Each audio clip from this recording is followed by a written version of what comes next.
Today we will study the clavicle. The clavicle is an S-shaped bone. It has got it is concave forward in the lateral 1/3 and convex forward in the medial 2/3. The concave portion is flat. That means it has got an anterior border, it has got a posterior border, it has got a superior surface, and it has got an inferior surface. An anterior border, a posterior border, a superior surface, and an inferior surface. The medial 2/3 is triangular, so we'll make the triangle like this, and we are going to make the anterior border like this. So now this bone has become triangular. So flat in the lateral 1/3 and triangular in the medial 2/3. So the medial 2/3 has a posterior border, has an anterior border, and has an inferior border.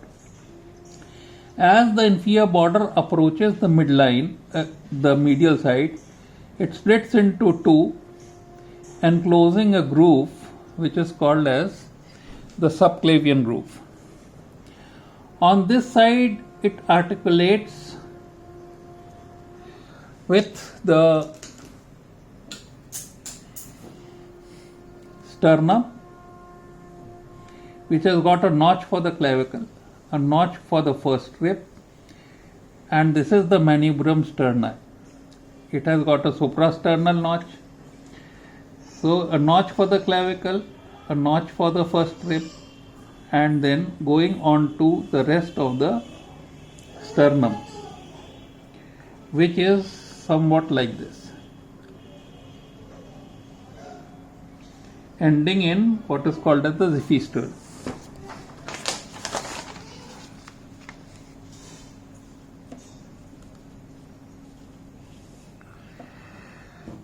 So on this side, it articulates with the acromion process of the scapula,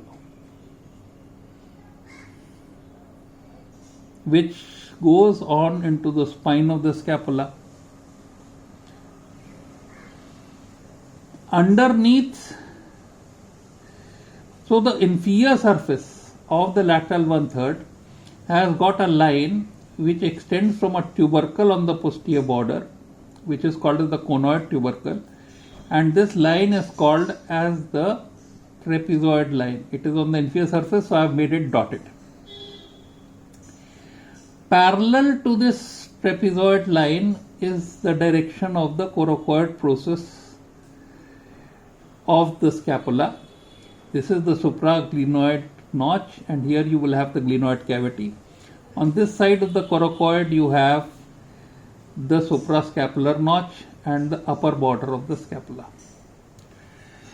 So now I told you that the coracoid has got 3 ligaments and 3 muscles. So this ligament is the transverse scapular ligament, and from the coracoid is connected to the inferior surface of the clavicle. This line is called as the trapezoid line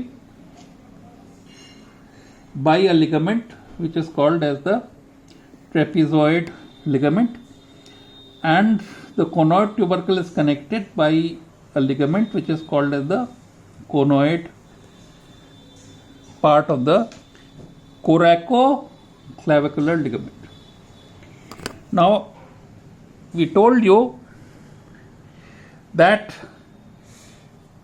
there is a muscle which arises from the coracoid process, and this muscle is the pectoralis minor. So, connecting the inferior border of the clavicle, which is arising from the conoid tubercle and ending in what is called as the subclavius groove. So this is the subclavius groove. So this is the inferior border. So connecting this inferior border, starting right from here, and the pectoralis minor is the clavipectoral fascia. On this side, there is a muscle which is called as the subclavius muscle, and this clavipectoral fascia is enclosing the subclavius muscle and coming to the pectoralis minor muscle. It is then enclosing the pectoralis minor muscle and becoming the suspensory ligament of the axilla.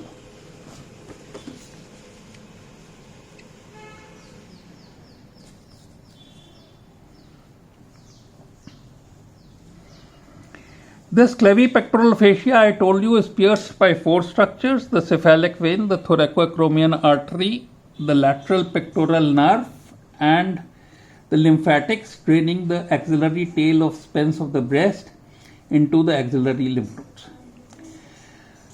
So, let us study the clavicle. These are the general features of the clavicle.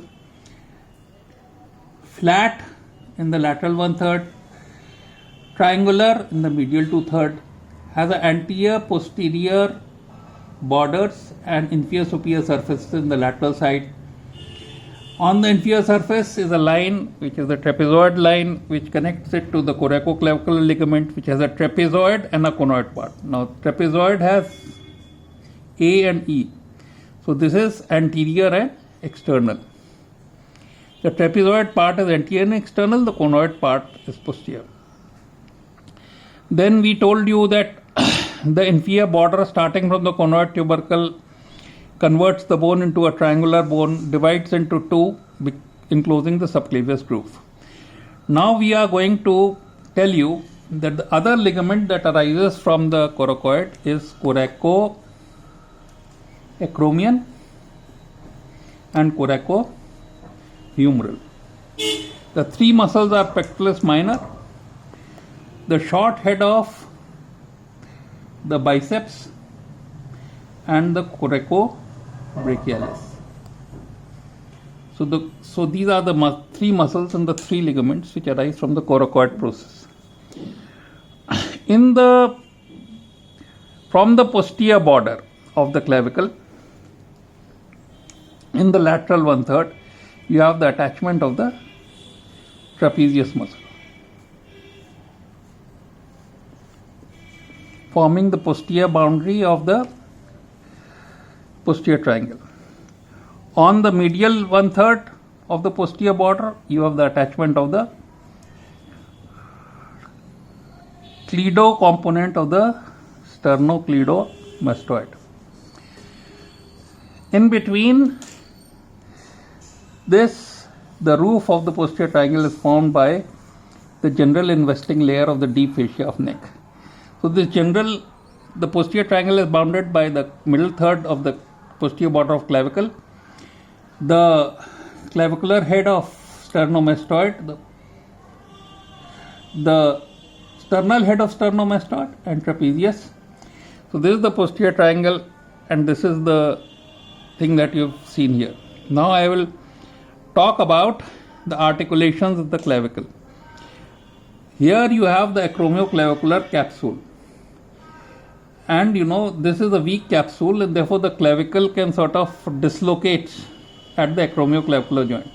What prevents this is the conoid and the trapezoid ligament. If there is a fracture here, then this portion will rise up. But if there is a fracture here, the coracoclavicular ligament will prevent this clavicle from displacing too much. So in the lateral 1/3, if there is a fracture medial to the attachment of the coracoclavicular ligament, then the displacement is limited by the coracoclavicular ligament. If the coracoclavicular ligament is attached to the proximal fragment of the clavicle, then it will prevent it from displacing upwards. That's a very important basis of classification of fracture clavicle. On this side, on the sternoclavicular side, you first have a meniscus which holds down the medial end of the clavicle against the sternum. So this is the meniscus. Then you have the capsule,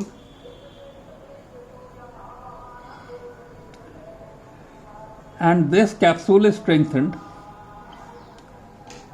Here you will have the position of the first rib.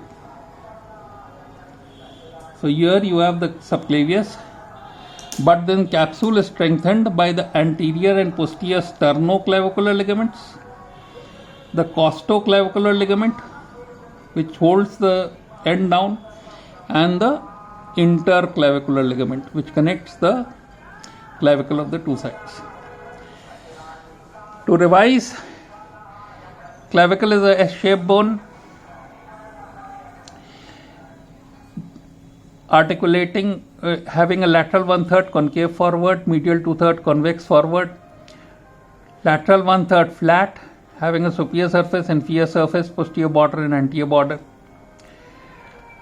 Now, covering this entire thing, this anterior view, in the lateral side you have the deltoid muscle in the lateral 1/3, and in the medial 2/3,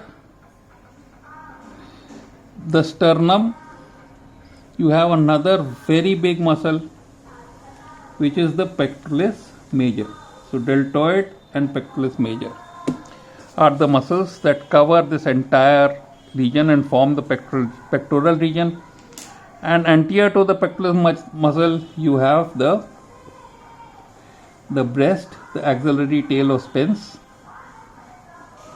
So you have the breast here.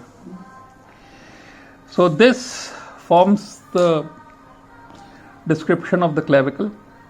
It's a short description. In short, lateral 1/3, medial 2/3,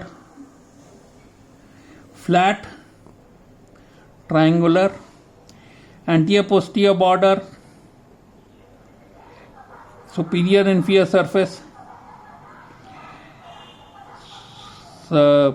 anterior, posterior, inferior border, superior, antero-inferior and posterior-inferior surface, and articulating with the sternum, which has got a meniscus, capsule, the sternoclavicular ligament, anterior, posterior sternoclavicular, costoclavicular and interclavicular ligaments. Then you have the articulation with the acromion and acromioclavicular joint, which is strengthened by the costoclavicular ligament. You have to understand the importance of the fractures which are medial or lateral to the costoclavicular ligament. Two problems of clavicle you must remember. One is dysostosis of the medial 2/3 and the lateral 1/3, and this is called as cranio, because it's in the cranium also, cleidodysostosis. The person is able to meet both shoulders in front because these two are not articulating.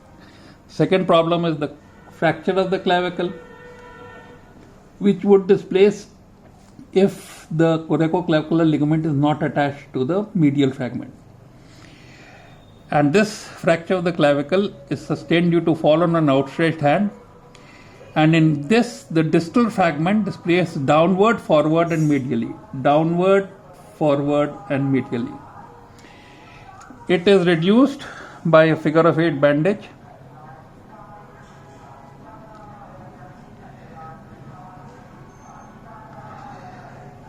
For 4 weeks. So it is reduced, retained, and rehabilitation consists of shoulder mobilization, especially overhead shoulder mobilization. It usually malunites and rarely doesn't unite, so non-union is rare. And so this is about the clavicle. Thank you.